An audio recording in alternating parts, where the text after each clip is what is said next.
तो आइए सुनते हैं मुंशी प्रेमचंद की कहानियों का संग्रह मानसरोवर भाग 3 की और एक कहानी जिसका नाम है नैराश्य लीला। पंडित हृदयनाथ अयोध्या के एक सम्मानित पुरुष थे।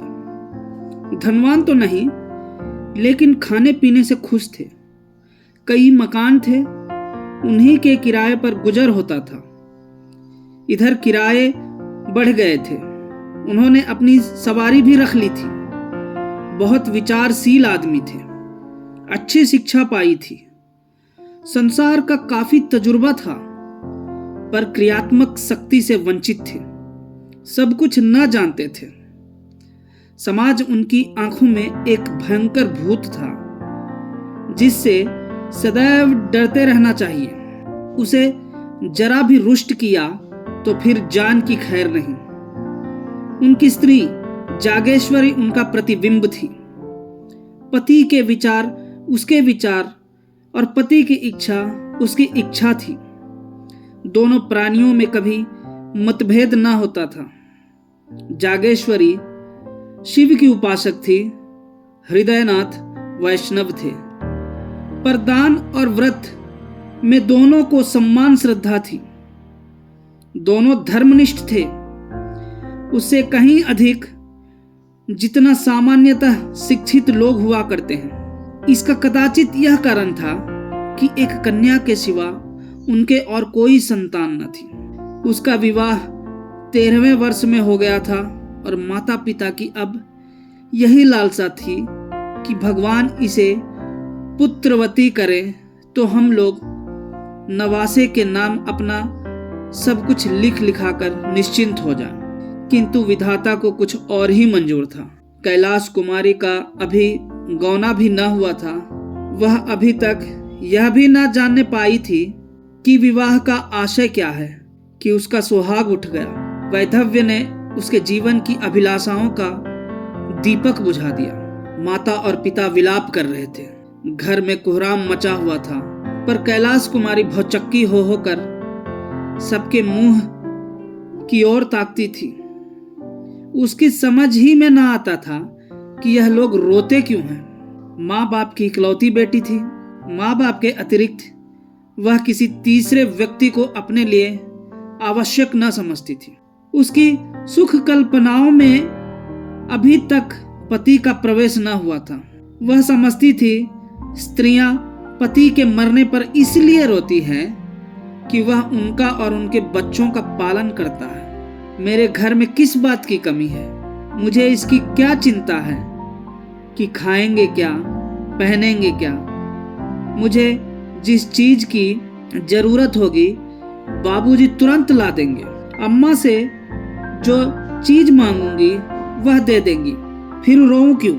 यह अपनी माँ को रोते देखती तो रोती, पति के शोक से नहीं, माँ के प्रेम से। कभी सोचती शायद यह लोग इसीलिए रोते हैं कि कहीं मैं कोई ऐसी चीज ना मांग बैठूं जिसे वह दे न सके। तो मैं ऐसी चीज मांगूंगी ही क्यों? मैं अब भी तो उनसे कुछ नहीं मांगती।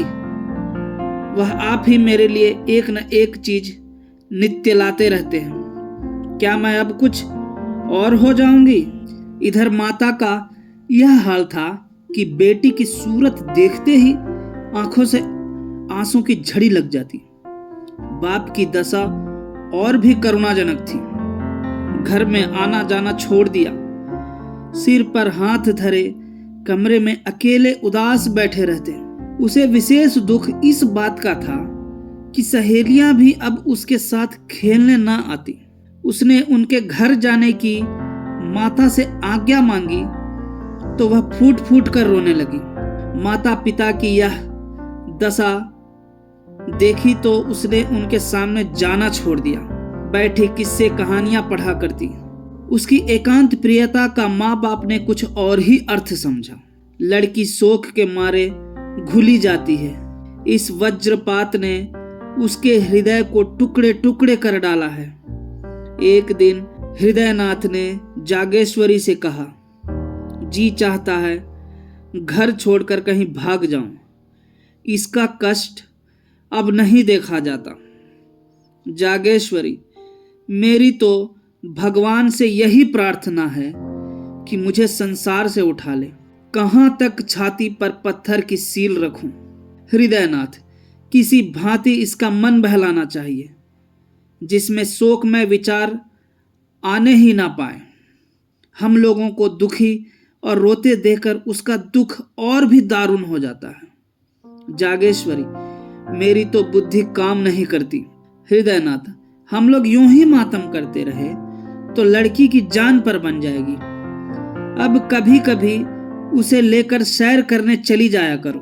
कभी कभी थिएटर दिखा दिया, कभी घर में गाना बजाना कर दिया। इन बातों से उसका दिल बहलता रहेगा। जागेश्वरी, मैं तो उसे देखते ही रो पड़ती हूँ, लेकिन अब जब्त करूंगी। तुम्हारा विचार बहुत अच्छा है। बिना दिल बहलाव के उसका शोक न दूर होगा। हृदयनाथ, मैं भी अब उससे दिल बहलाने वाली बातें किया करूंगा। कल एक सैर भी लाऊंगा, अच्छे अच्छे दृश्य जमा करूंगा।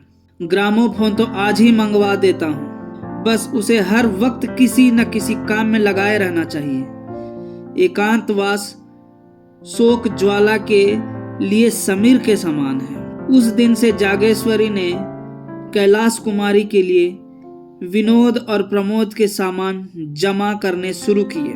कैलाशी माँ के पास आती तो उसकी आंखों में आंसू की बूंदें न देखती, होठों पर हंसी की आभा दिखाई देती। वह मुस्कुरा कर कहती, बेटी, आज थिएटर में बहुत अच्छा तमाशा होने वाला है, चलो देखा है। कभी गंगा स्नान की ठहरती, वहां माँ बेटी किश्ती पर बैठकर नदी में जल विहार करती। कभी दोनों संध्या समय पार्क की ओर चल जाती। धीरे धीरे सहेलियां भी आने लगी। कभी सब की सब बैठकर ताश खेलती, कभी गाती बजाती। पंडित हृदयनाथ ने भी विनोद की सामग्रियां जुटाई। कैलाशी को देखते ही मग्न होकर बोलते, बेटी आओ, तुम्हें आज कश्मीर के दृश्य दिखाऊं। कभी कहते, आओ आज स्विट्जरलैंड की अनुपम झांकी और झरनों की छटा देखें। कभी ग्रामोफोन बजाकर उसे सुनाते। कैलाशी इन सैर सपाटों का खूब आनंद उठाती।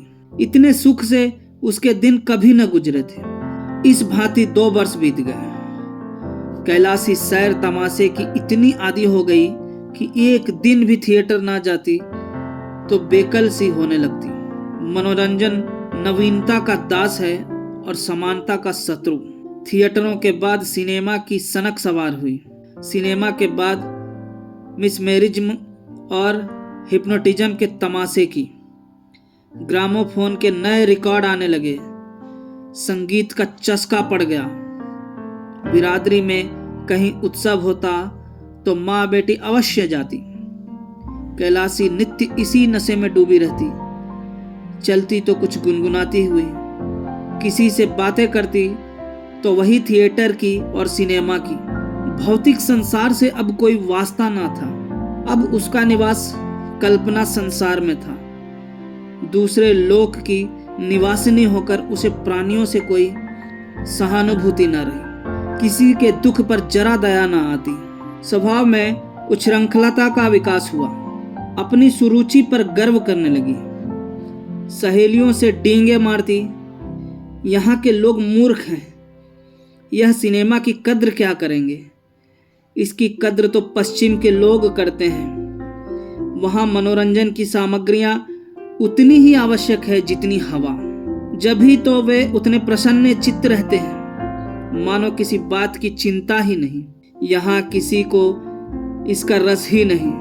जिन्हें भगवान ने सामर्थ्य भी दिया है, वह भी सरे शाम से मुंह ढाक कर पड़े रहते हैं। सहेलियां कैलाशी की यह गर्वपूर्ण बातें सुनती और उसकी और भी प्रशंसा करती। वह उनका अपमान करने के आवेग में आप ही हास्यास्पद बन जाती थी। पड़ोसियों में इन सैर सपाटों की चर्चा होने लगी। लोक समिति किसी की रियायत नहीं करती। किसी ने सिर पर टोपी टेढ़ी रखी और पड़ोसियों की आंखों में खूबा। कोई जरा अकड़कर चला और पड़ोसियों ने आवाजें कसी।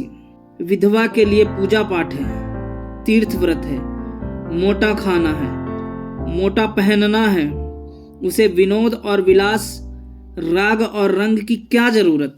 विधाता ने उसके सुख के द्वार बंद कर दिए हैं। लड़की प्यारी सही, लेकिन शर्म और हया भी तो कोई चीज है। जब माँ बाप ही उसे सिर चढ़ाए हुए हैं तो उसका क्या दोष। मगर एक दिन आंखें खुलेंगी अवश्य।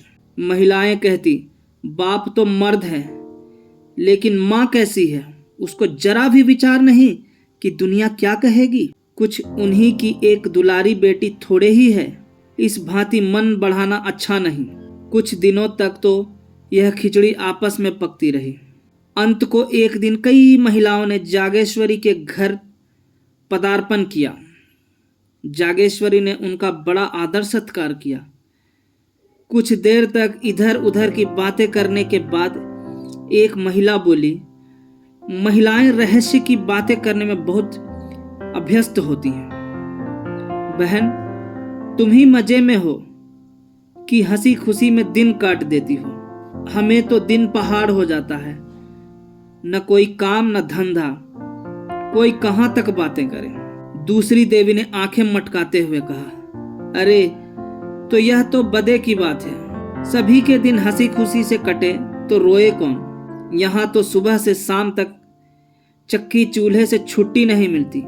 किसी बच्चे को दस्त आ रहे हैं तो किसी को ज्वर चढ़ा हुआ है। कोई मिठाइयों की रट रहा है तो कोई पैसों के लिए महना मथ मचाए हुए हैं। दिन भर हाय हाय करते बीत जाता है। सारे दिन कठपुतलियों की भांति नाचती रहती हूँ। तीसरी रमणी ने इस कथन का रहस्यमय भाव से विरोध किया। बदे की बात नहीं, वैसा दिल चाहिए।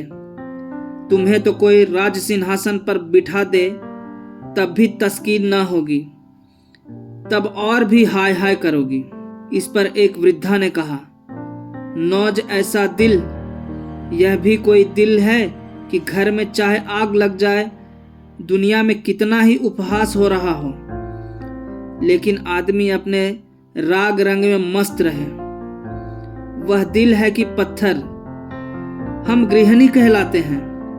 हमारा काम है अपनी गृहस्थी में रत रहना।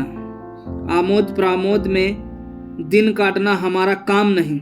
और महिलाओं ने इस निर्दय व्यंग्य पर लज्जित होकर सिर झुका लिया। वे जागेश्वरी की चुटकियां लेना चाहती थी। उसके साथ बिल्ली और चूहे की निर्दयी क्रीड़ा करना चाहती थी। आहत को तड़पाना उनका उद्देश्य था। इस खुली हुई चोट ने उनके पर पीड़न प्रेम के लिए कोई गुंजाइश न छोड़ी। किंतु जागेश्वरी को ताड़ना मिल गई। स्त्रियों के विदा होने के बाद उसने जाकर पति से यह सारी कथा सुनाई। हृदयनाथ उन पुरुषों में न थे जो प्रत्येक अवसर पर अपनी आत्मिक स्वाधीनता का स्वांग भरते हैं, हठ धर्मी को आत्म स्वातंत्र के नाम से छिपाते हैं। वह संचित भाव से बोले, तो अब क्या होगा? जागेश्वरी, तुम ही कोई उपाय सोचो। हृदयनाथ, पड़ोसियों ने जो आक्षेप किया है वह स्वरथा उचित है। कैलाश कुमारी के स्वभाव में मुझे एक विचित्र अंतर दिखाई दे रहा है। मुझे स्वयं ज्ञात हो रहा है कि उसे मन बहलाव के लिए हम लोगों ने जो उपाय निकाला है वह मुनासिब नहीं है। उनका यह कथन सत्य है कि विधवाओं के लिए यह आमोद प्रमोद वर्जित है। अब हमें यह परिपाटी छोड़नी पड़ेगी। जागेश्वरी, लेकिन कैलाशी तो इन खेल तमाशों के बिना एक दिन भी नहीं रह सकती। हृदयनाथ, उसकी मनोवृत्तियों को बदलना पड़ेगा।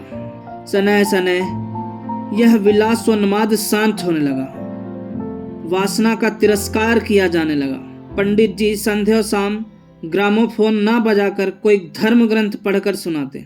स्वाध्याय, संयम, उपासना में माँ बेटी रत रहने लगी। कैलाशी को गुरुजी ने दीक्षा दी। मोहल्ले और बिरादरी की स्त्रियां आई। उत्सव मनाया गया। माँ बेटी अब किश्ती पर सैर करने के लिए गंगा न जाती, बल्कि स्नान करने के लिए मंदिरों में नित्य जाती। दोनों एकादशी का निर्जल व्रत रखने लगी। कैलाशी को गुरुजी नित्य संध्या समय धर्मोपदेश करते।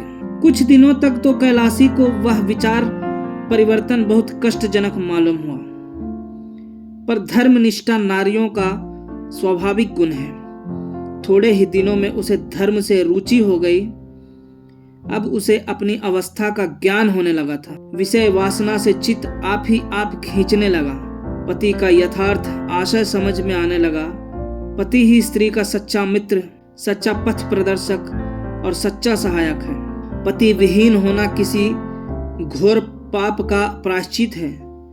मैंने पूर्व जन्म में कोई अकर्म किया होगा। पति देव जीवित होते तो मैं फिर माया में फंस जाती। प्रायश्चित का अवसर कहाँ मिलता। गुरु जी का वचन सत्य है कि परमात्मा ने तुम्हें पूर्व कर्मों के प्रायश्चित का यह अवसर दिया है। वैधव्य यातना नहीं है, जीवोद्धार का साधन है।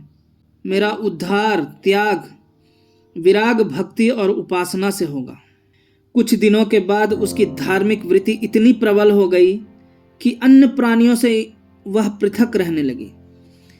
किसी को न छूती, महरियों से दूर रहती, सहेलियों से गले तक न मिलती। दिन में 2-2, 3-3 बार स्नान करती। हमेशा कोई न कोई धर्म ग्रंथ पढ़ा करती। साधु महात्माओं के सेवा सत्कार में उसे आत्मिक सुख प्राप्त होता। जहां किसी महात्मा के आने की खबर पाती, उनके दर्शनों के लिए विकल हो जाती। उनकी अमृत वाणी सुनने से जी न भरता। मन संसार से विरक्त होने लगा। तल्लीनता की अवस्था प्राप्त हो गई। घंटों ध्यान और चिंतन में मग्न रहती। सामाजिक बंधनों से घृणा हो गई। हृदय स्वाधीनता के लिए लालायित हो गया। यहाँ तक कि 3 ही वर्षों में उसने संन्यास ग्रहण करने का निश्चय कर लिया। माँ बाप को यह समाचार ज्ञात हुआ तो होश उड़ गए। माँ बोली, बेटी, अभी तुम्हारी उम्र ही क्या है कि तुम ऐसी बातें सोचती हो। कैलाश कुमारी, माया मोह से जितनी जल्दी निवृत्त हो जाए उतना ही अच्छा। हृदयनाथ, क्या अपने घर में रहकर माया मोह से मुक्त नहीं हो सकती हो? माया मोह का स्थान मन है, घर नहीं। जागेश्वरी, कितनी बदनामी होगी। कैलाश कुमारी, अपने को भगवान के चरणों पर अर्पण कर चुकी तो बदनामी की क्या चिंता। जागेश्वरी, बेटी, तुम्हें ना हो, हमको तो है। हमें तो तुम्हारा ही सहारा है। तुमने जो संन्यास ले लिया तो हम किस आधार पर जिएंगे। कैलाश कुमारी, परमात्मा ही सबका आधार है। किसी दूसरे प्राणी का आश्रय लेना भूल है। दूसरे दिन यह बात मोहल्ले वालों के कानों में पहुंच गई। जब कोई अवस्था असाध्य हो जाती है तो हम उस पर व्यंग करने लगते हैं। यह तो होना ही था। नई बात क्या हुई? लड़कियों को इस तरह स्वच्छंद नहीं कर दिया जाता। फूले न समाते थे कि लड़की ने कुल का नाम उज्जवल कर दिया। पुराण पढ़ती है, उपनिषद और वेदांत का पाठ करती है, धार्मिक समस्याओं पर ऐसी ऐसी दलीलें करती है कि बड़े बड़े विद्वानों की जबान बंद हो जाती है। तो अब क्यों पछताते हैं? भद्र पुरुषों में कई दिनों तक यही आलोचनाएं होती रही, लेकिन जैसे अपने बच्चे के दौड़ते दौड़ते धम से गिर पड़ने पर हम पहले क्रोध के आवेश में उसे झिड़कियां सुनाते हैं, इसके बाद गोद में बिठाकर आंसू पोंछने और फुसलाने लगते हैं, उसी तरह इन भद्र पुरुषों ने व्यंग के बाद इस गुत्थी के सुलझाने का उपाय सोचना शुरू किया। कई सज्जन हृदयनाथ के पास आए और सिर झुकाकर बैठ गए। विषय का आरंभ कैसा हो। कई मिनट के बाद एक सज्जन ने कहा, सुना है डॉक्टर गॉड का प्रस्ताव आज बहुमत से स्वीकृत हो गया है।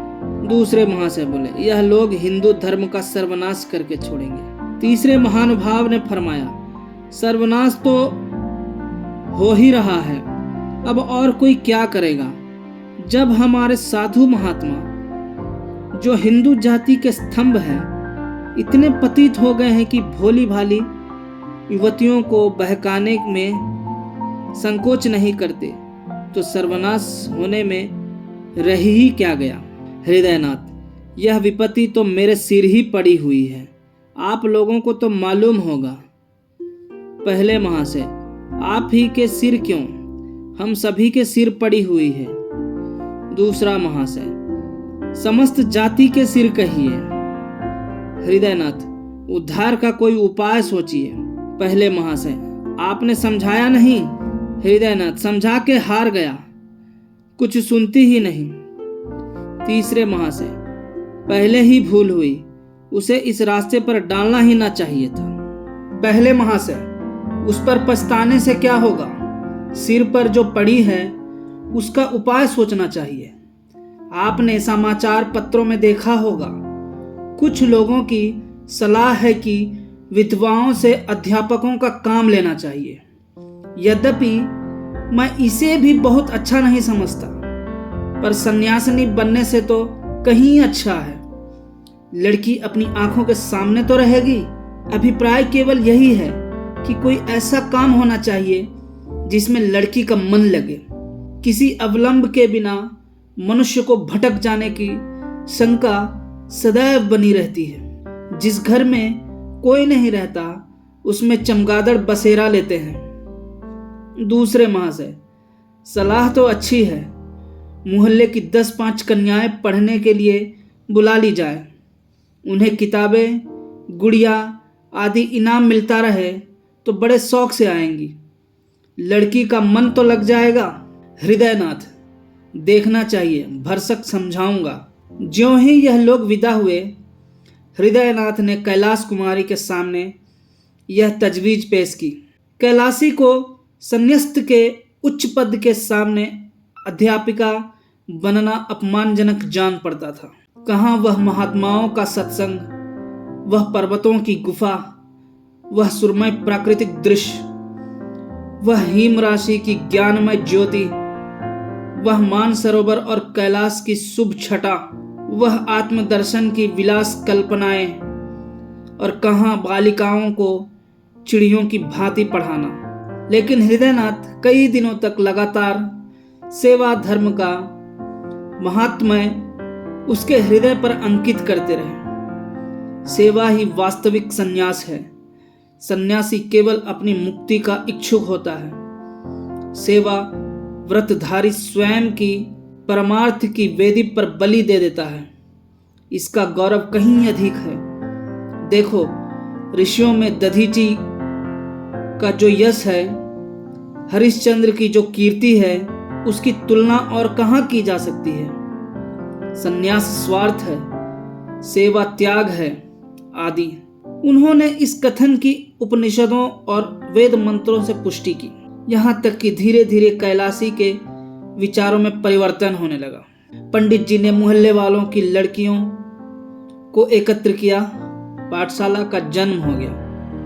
नाना प्रकार के चित्र और खिलौने मंगाए। पंडित जी स्वयं कैलाश कुमारी के साथ लड़कियों को पढ़ाते हैं। कन्याएं शौक से आती, उन्हें यहाँ की पढ़ाई खेल मालूम होती। थोड़े ही दिनों में पाठशाला की धूम हो गई। अन्य मोहल्लों की कन्याएं भी आने लगी। कैलाश कुमारी की सेवा प्रवृत्ति दिनों दिन तीव्र होने लगी। दिन भर लड़कियों को लिए रहती, कभी पढ़ाती, कभी उनके साथ खेलती, कभी सीना पिरोना सिखाती। पाठशाला ने परिवार का रूप धारण कर लिया। कोई लड़की बीमार हो जाती तो तुरंत उसके घर जाती, उसकी सेवा शुश्रूषा करती, गाकर या कहानियां सुनाकर उसका दिल बहलाती। पाठशाला को खुले हुए साल भर हुआ था। एक लड़की को जिससे वह बहुत प्रेम करती थी, चेचक निकल आई। कैलाशी उसे देखने गई। माँ बाप ने बहुत मना किया, पर उसने ना माना। कहा, तुरंत लौट आऊंगी। लड़की की हालत खराब थी। कहाँ तो रोते रोते तालू सूखता था, कहाँ कैलाशी को देखते ही मानो सारे कष्ट भाग गए। कैलाशी 1 घंटे तक वहां रही। लड़की बराबर उससे बातें करती रही, लेकिन जब वह चलने को उठी तो लड़की ने रोना शुरू किया। कैलाशी मजबूर होकर बैठ गई। थोड़ी देर के बाद जब वह फिर उठी तो फिर लड़की की यही दशा हो गई। लड़की उसे किसी तरह छोड़ती ही न थी। सारा दिन गुजर गया। रात को भी लड़की ने न जाने दिया। हृदयनाथ उसे बुलाने को बार बार आदमी भेजते, पर वह लड़की को छोड़कर न जा सकती। उसे ऐसी शंका होती थी कि मैं यहाँ से चली और लड़की हाथ से गई। उसकी माँ विमाता थी। इससे कैलाशी को उसके ममत्व पर विश्वास न होता था। इस प्रकार वह 3 दिनों तक वहां रही। 8वां पहर बालिका के सिरहाने बैठी पंखा झलती रही। बहुत थक जाती तो दीवार से पीठ टेक लेती। 4थे दिन लड़की की हालत कुछ संभलती हुई मालूम हुई तो वह अपने घर आई, मगर अब स्नान भी ना करने पाई थी कि आदमी पहुंचा, जल्द चलिए, लड़की रो रो कर जान दे रही है। हृदयनाथ ने कहा, कह दो अस्पताल से कोई नर्स बुला ले। कैलाश कुमारी, दादा आप व्यर्थ में झुंझलाते हैं। उस बेचारे की जान बच जाए तो मैं 3 दिन नहीं 3 महीने उसकी सेवा करने को तैयार हूं। आखिर यह देह किस दिन काम आएगी? हृदयनाथ, तो कन्याएं कैसे पढ़ेंगी? कैलाशी, 2-1 दिन में वह अच्छी हो जाएगी। दाने मुरझाने लगे हैं, तब तक आप जरा इन लड़कियों की देखभाल करते रहिएगा। हृदयनाथ, यह बीमारी छूत से फैलती है। कैलाशी हंसकर, मर जाऊंगी तो आपके सिर से एक विपत्ति टल जाएगी। यह कहकर उसने उधर की राह ली। भोजन की थाली परसी रह गई। तब हृदयनाथ ने जागेश्वरी से कहा, जान पड़ता है बहुत जल्द यह पाठशाला भी बंद करनी पड़ेगी। जागेश्वरी, बिना मांझी के नाव पार लगाना बहुत कठिन है। जिधर हवा पाती है उधर ही बह जाती है। हृदयनाथ, जो रास्ता निकालता हूं वही कुछ दिनों के बाद किसी दलदल में फंसा देता है। अब फिर बदनामी के सामान होते नजर आ रहे हैं। लोग कहेंगे लड़की दूसरों के घर जाती है और कई दिन पड़ी रहती है। क्या करूं? कह दूं लड़कियों को ना पढ़ाया करो? जागेश्वरी, इसके सिवा और हो क्या सकता है? कैलाश कुमारी 2 दिन बाद लौटी तो हृदयनाथ ने पाठशाला बंद कर देने की समस्या उसके सामने रखी। कैलाशी ने तीव्र स्वर से कहा, अगर आपको बदनामी का इतना भय है तो मुझे विष दे दीजिए। इसके सिवा बदनामी से बचने का और कोई उपाय नहीं है। हृदयनाथ, बेटी संसार में रहकर तो संसार किसी करनी ही पड़ेगी। कैलाशी, तो कुछ मालूम भी तो हो कि संसार मुझसे क्या चाहता है। मुझ में जीव है, चेतना है, जड़ क्यों कर बन जाऊं? जड़ क्यों कर बन जाऊं? मुझ में यह नहीं हो सकता, मुझसे यह नहीं हो सकता कि अपने को अभागिनी दुखिया समझूं और एक टुकड़ा रोटी खाकर पड़ी रहूं। ऐसा क्यों करूं? संसार मुझे जो चाहे समझे, मैं अपने को अभागिनी नहीं समझती। मैं अपने आत्मसम्मान की रक्षा आप कर सकती हूं। मैं इसे अपना घोर अपमान समझती हूं कि पग पग पर मुझ पर शंका की जाए। नित्य कोई चरवाहों की भांति मेरे पीछे लाठी लिए घूमता रहे कि किसी खेत में ना जा पड़ूं। यह दशा मेरे लिए असह्य है। यह कहकर कैलाश कुमारी वहां से चली गई कि कहीं मुंह से अनर्गल शब्द ना निकल पड़े। इधर कुछ दिनों से उसे अपनी बेकसी का यथार्थ ज्ञान होने लगा था। स्त्री पुरुष की कितनी अधीन है। मानो स्त्री को विधाता ने इसीलिए बनाया है कि पुरुषों के अधीन रहे। यह सोचकर वह समाज के अत्याचार पर दांत पीसने लगती थी। पाठशाला तो दूसरे ही दिन से बंद हो गई, किंतु उसी दिन कैलाश कुमारी को पुरुषों से जलन होने लगी। जिस भोग से प्रारब्ध हमें वंचित कर देता है उससे हमें द्वेष हो जाता है। गरीब आदमी इसलिए तो अमीरों से जलता है और धन की निंदा करता है। कैलाशी बार बार झुंझलाती कि स्त्री क्यों पुरुष पर इतनी अवलंबित है, पुरुष क्यों स्त्री के भाग्य का विधायक है, स्त्री क्यों नित्य पुरुषों का आश्रय चाहे, उनका मुंह ताके। इसलिए ना कि स्त्रियों में अभिमान नहीं है, आत्मसम्मान नहीं है। नारी हृदय के कोमल भाव उसे कुत्तों का दुम हिलाना मालूम होने लगे। प्रेम कैसा, यह सब ढोंग है। स्त्री पुरुष के अधीन है, उसकी खुशामद न करे, सेवा न करे तो उसका निर्वाह कैसे हो। एक दिन उसने अपने बाल गूंथे और जूड़े में गुलाब का फूल लगा लिया। मां ने देखा तो ओंठ से जीभ दबा ली। महरियों ने छाती पर हाथ रखे। इसी तरह उसने एक दिन रंगीन रेशमी साड़ी पहन ली। पड़ोसिनों में इस पर खूब आलोचनाएं हुई। उसने एकादशी का व्रत रखना छोड़ दिया जो पिछले 8 वर्षों से रखती आई थी। कंघी और आईने को वह अब त्याज्य न समझती थी। सहालग के दिन आए, नित्य प्रति उसके द्वार पर से बारातें निकलती। मोहल्ले की स्त्रियां अपनी अपनी अटारियों पर खड़ी होकर देखती। वर के रंग रूप आकार प्रकार पर टीकाएं होती। जागेश्वरी से भी बिना एक आंख देखे न रहा जाता, लेकिन कैलाश कुमारी कभी भूल कर भी इन जलूसों को न देखती। कोई बारात या विवाह की बात चलाता तो वह मुंह फेर लेती। उसकी दृष्टि में वह विवाह नहीं, भोली भाली कन्याओं का शिकार था। बातों को वह शिकारियों के कुत्ते समझती। यह विवाह नहीं है, स्त्री का बलिदान है। तीज का व्रत आया, घरों की सफाई होने लगी। रमणियां इस व्रत को रखने की तैयारियां करने लगी। जागेश्वरी ने भी व्रत का सामान किया, नई नई साड़ियां मंगवाई। कैलाश कुमारी के ससुराल से इस अवसर पर कपड़े, मिठाइयां और खिलौने आया करते थे। अब की भी आए। यह विवाहिता स्त्रियों का व्रत है। इसका फल है पति का कल्याण।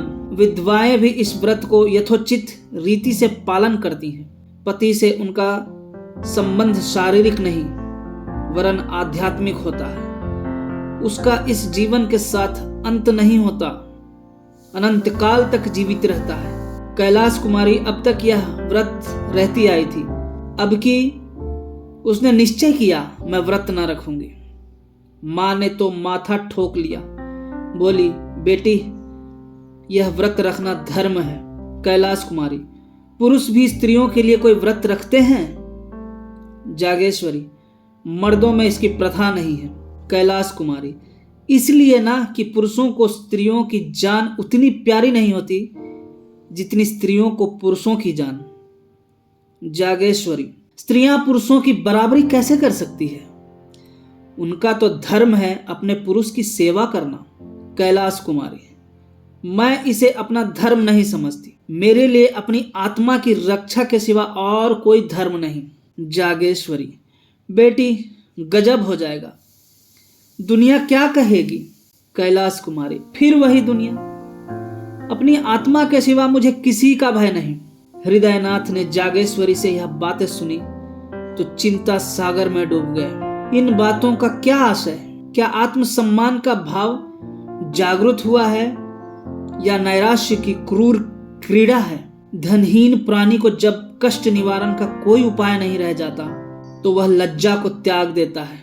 निस्संदेह नैराश्य ने यह भीषण रूप धारण किया है। सामान्य दशाओं में नैराश्य अपने यथार्थ रूप में आता है, पर गर्वशील प्राणियों में वह परिमार्जित रूप ग्रहण कर लेता है।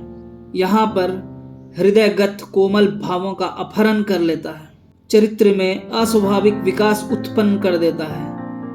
मनुष्य लोक लाज और उपहास की ओर से उदासीन हो जाता है, नैतिक बंधन टूट जाते हैं।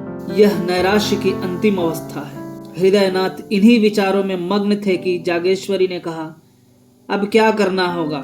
हृदयनाथ, क्या बताऊं? जागेश्वरी, कोई उपाय है?